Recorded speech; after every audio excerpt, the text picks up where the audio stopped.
What's up, guys? Welcome back to the channel. I'm up on my property and I want to go over what I carry when I'm up here and how I have it set up. I think there's a few things that are must-haves if you guys get out in the outdoors and you're carrying when you're out in the mountains, when you're camping or whatever. Now, this is just my personal setup and what works for me and what doesn't. It may not apply to you. So let's jump into it and go over my setup.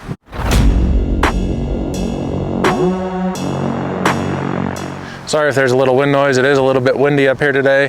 Let's take a look at my setup and why I have it set up this way. And then I'm gonna do some shooting. So first off, the gun that I carry. So all summer long, I've been carrying my Glock 45 up here. It's custom stippled, custom Cerakoted, kind of a custom gun, but I've been carrying this thing. I use it all the time, and I don't just leave it at home in the safe because it's a nice gun. I use my stuff. So I've been carrying this all summer long, and there's a few things that I've learned that I wanted to change in my setup while I'm up here at our property. So this gun has a bunch of slide cuts, has a Holosun 507C, the Timney trigger, has the Radiant afterburner, and then I use a Works holster for it. I've had this holster for a while. It's given me no problems. I haven't had any issues with it at all. It's been an awesome holster. When you're deciding what you're gonna carry when you're up in the mountains and stuff, whether you're hiking or camping, or if you live in the mountains, is what are the uses gonna be? What's it for? If you're just gonna be out target shooting and you don't care about anything else, you know, that doesn't really matter. But for me, I carry it for protection against animals, protection for my family. If something comes out of the trees, or some tweaker that comes cruising down the road that wants to get in your business. Now, I don't really have that up here. This is my own property. It's all private. Everything's gated, so everybody in here is a property owner. My main reason for carrying is protection from animals and things like that. We have seen bears and cougars and coyotes on the trail cams, stuff like that. So that's the reason that I carry. I don't want something popping out and grabbing one of my kids and I'm sitting there useless. So I decided to step up my game a little bit, and I'm now carrying my Smith & Wesson 10mm. I've done a few videos on this gun in the past. It's an awesome setup. I love the ergos of it.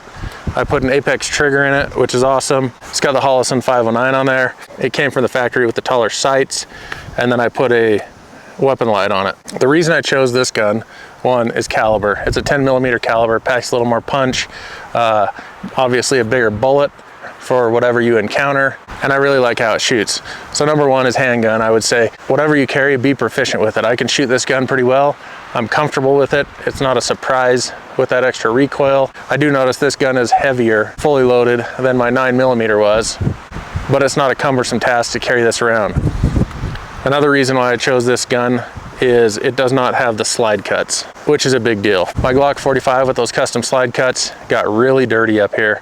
There's dust and everything flying around. So it caked that barrel, got really dirty, and I didn't like that grittiness, you know, racking the slide, because I don't clean my guns all the time. You know, I'll carry this up here, put it away. When I get back up here, I'll take it back out, throw it on, and I'm not cleaning it after every trip. So that slide without the slide cuts will keep a lot of dust and dirt and grime out of the barrel. Another thing that I didn't like about carrying my Glock 45 was that Holosun 507C. I love that red dot. I've never had an issue with them, but after carrying it up here, dirt and dust and everything gets in that open emitter and distorts the picture. Now, if you're not a red dot guy, that obviously doesn't apply to you. Iron sights are tried, true, reliable, everything like that. I know there's differing opinions on red dots. I typically like them, so I went with the 509. This is the enclosed red dot. So dust and dirt and grime and everything can't get in there, can't distort the sight picture. If there's any distortion, it's just a little dust on the lens, and I'm perfectly fine with that. I can see through that. The dot's still clear. I can wipe it away really quick and easy. And I do love the solar sight. Keeps it charged all the time when I'm out walking around all day, working, doing all that stuff, and I'll never have to worry about that battery going dead. Now, I think the number one must-have on any gun you're carrying in the outdoors, especially if you're camping, is a weapon light. Now, why do I say that? There have been numerous times, and I'm talking numerous times, at least once, twice every camping trip, sitting around the campfire, you know, you hear that little noise, because it is 100% quiet up here other than the noise you're making, and you don't know what it is. You're sitting there staring at a fire, so your eyes are adjusted to that fire, and you try and look off in the bushes, and you can't see a damn thing. It's just all dark. I think a weapon light is imperative, even if it's just pulling, turning it on, you know, pointing it in that direction just to see what's out there. Because a lot of times I'm not carrying a flashlight around. So it's nice to be able to identify your target, whether it's just a branch that fell out of a tree, or it's actually something smelling what you're cooking and seeing if they can come in and get some dinner. So I think a weapon light is 100% there's guns that I have that I wanted to bring up here that I haven't because I don't have a light and holster for it. You're going to want to get a holster that's comfortable for you, that keeps the gun safe, that covers the trigger guard, all that stuff. I think holster is important because if it's not comfortable, you're not going to want to wear it. Just like concealed carrying, if it's not comfortable, you're not going to want to put it on. I've gone through a bunch of different brands of holsters, and when I'm up here, I outside the waistband carry, I don't inside. But the holsters that I've found are perfect for me for any instance are the Four Brothers holsters. I've said this before, I've done a bunch of videos on it.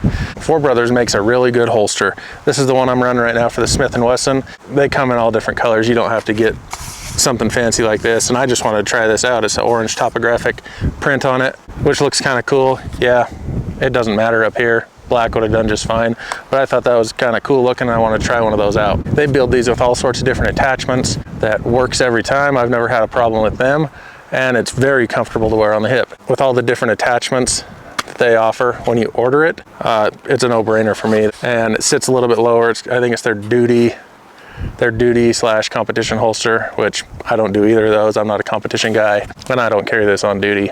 Like with all my videos, anything I talk about or show you guys, I'll have a link in the description that takes you to my website and has more information on that. It is information only. I don't sell anything over there. If you're wondering what trigger did he say was in that gun or what holster was that link in the description will take you to my website and it'll have more information on that stuff. Four Brothers does also offer magazine caddies. This is a double magazine caddy. They make them for a bunch of different guns, also with a bunch of different attachment options for your belt. They have inside and outside the waistband attachments, so you can carry this either way.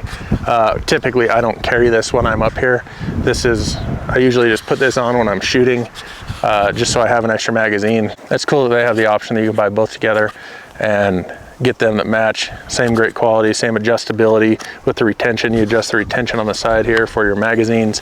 So that's a cool option if you're into carrying extra magazines on you. Last and final thing I'm going to mention is a good gun belt. This is a Core Essentials belt. They're not expensive at all, but it is very rigid. You can see how that kind of holds itself up. It's rigid, holds the weight of that gun. I think they say this can hold up to 10 pounds or something like that. It's got the quick adjustability with the ratcheting strap system on there. When you throw your gun on and feel it's sagging a little, you can cinch it up one click, it'd be good. This has worked well for me. This isn't the competition one, this is just the everyday carry one. I've been wearing this for about 3 weeks now. They reached out and wanted me to try one out. So I took off my other belt I was wearing, put it in the closet, and I've been wearing this for about 3 or 4 weeks because I wanted to get a feel for it before I did a video on that, which will be coming soon. I'll be doing a full review of this belt and how I like it in that video. But a good gun belt is necessary, and honestly, I don't just wear these belts when I'm carrying. I wear them every single day. It's my normal belt even if I'm not carrying. Like I said, if you guys want more information, go check that stuff out. That link will be in the description and it takes you to my website. YouTube, it is information only. I don't sell anything, so don't say I'm trying to sell gun parts. I don't sell anything. With that being said, I'm gonna jump up, go over here and shoot a few rounds through this thing and have a little fun.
Also, if you guys are wondering what targets I'm using, I've got a steel plate and then an infinite defense target. I'll show you that real quick. Those things are awesome. They're kind of a self-healing target. It's made out of like a rubber material. You can use them a bunch and then just spray paint back over it and it looks just like new. But all this stuff I'll have over at the build list also. All right guys, so that does it. Let me know what you guys think and what you guys carry when you're out in the outdoors. This is what I carry, right, wrong, or indifferent. This is my setup, but let me know what you guys think in the comments. Don't forget to subscribe, hit that thumbs up button, and we'll check you guys on the next one.